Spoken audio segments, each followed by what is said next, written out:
राष्ट्रवादी शरद पवार पक्षाच्या आरोग्य शिबिरात सुमारे 297 महिलांची आरोग्य तपासणी।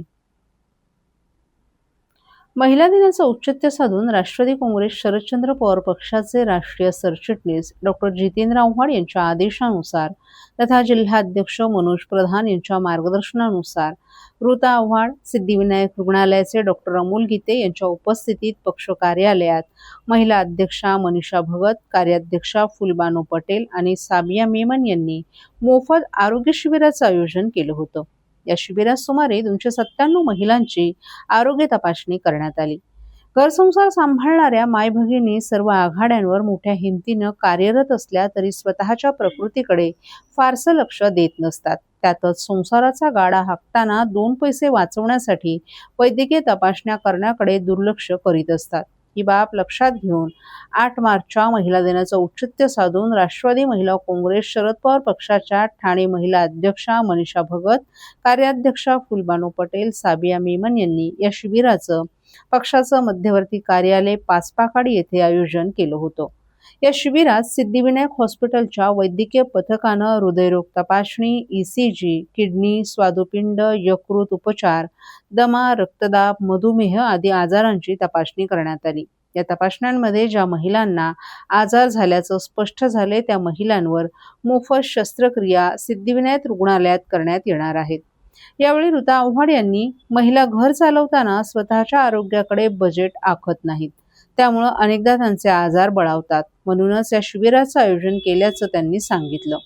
तर राष्ट्रवादी काँग्रेस शरद पवार पक्षात नेहमीच जनतेच्या हिताचे प्रश्न मांडत आला असून महिलांच्या आरोग्याच्या समस्या मार्गी लावण्यासाठीच आम्ही हे शिबिर आयोजित केलं असल्याचं मनीषा भगत यांनी सांगितलं।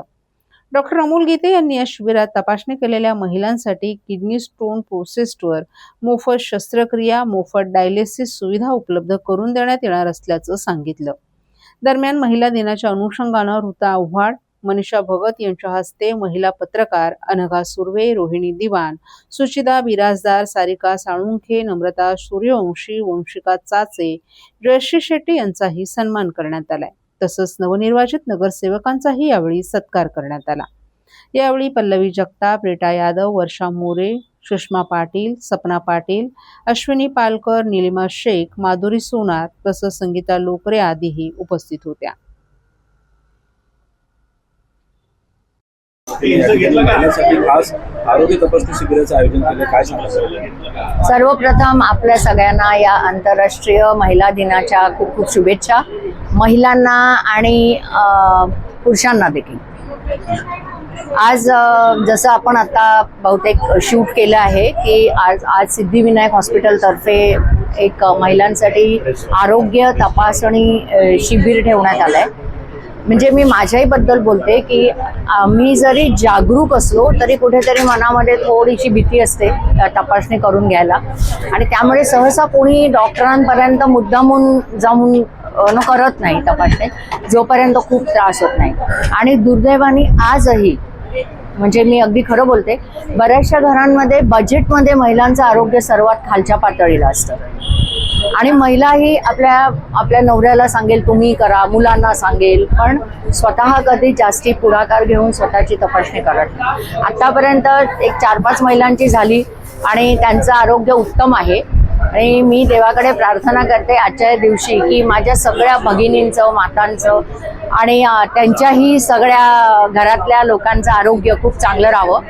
खूप खूप धन्यवाद। मॅडम, आपण बघितलं असेल तर अजून देखील आपण इतक्या मोठ्या प्रमाणात महिला दिन साजरा करतो, पण अजून देखील महिलांना मूलभूत सुविधा मिळत नाहीये। त्याचबरोबर आरोग्य विषयक, आता तुम्ही जसं बोलला की अर्थसंकल्प झाला, पण महिलांच्या आरोग्याकडे कुठेही दुर्लक्ष केलं जातं।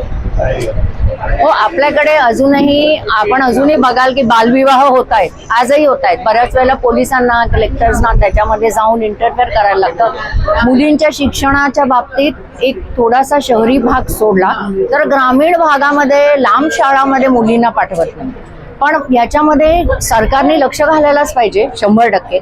आरोग्य सुविधा म्हणजे आपल्याकडे जे काही प्रायव्हेट हॉस्पिटल्स आहेत त्यांना गव्हर्नमेंटनी कंपल्शन केलं पाहिजे की महिलांना, स्पेशली ज्या अल्प उत्पन्न गटातल्या महिला आहेत त्यांच्यासाठी रेट्स कमी ठेवून जे काही रोग आज आपण बघतोय की कॅन्सर खूप मोठ्या प्रमाणात आहे, त्यानंतर गुडघे म्हणजे सांधेदुखी आहे, हार्टचे डिझिजेस महिलांना थोड्याफार आहेत, अशा सगळ्या ज्या लाईफ थ्रेटनिंग जे काही रोग आहेत त्याच्यासाठी महिलांना काहीतरी विशेष सवलती सगळ्या मोठ्या हॉस्पिटल्सने दिल्या पाहिजेत. आपली जी सरकारी हॉस्पिटल्स आहेत ते इतकी ओव्हरक्राऊडेड आहेत आता की आता त्यांच्याकडे जागा नाही आहे, जरी त्यांना करायचं झालं तरी जागा नाही. आणि बाकी मी एक महिला म्हणून सांगू शकते की पुरुष जोपर्यंत आम्हाला समानतेने वागवणार नाही तोपर्यंत आमच्यासाठी केलेले सगळे कायदे हे विफल आहेत.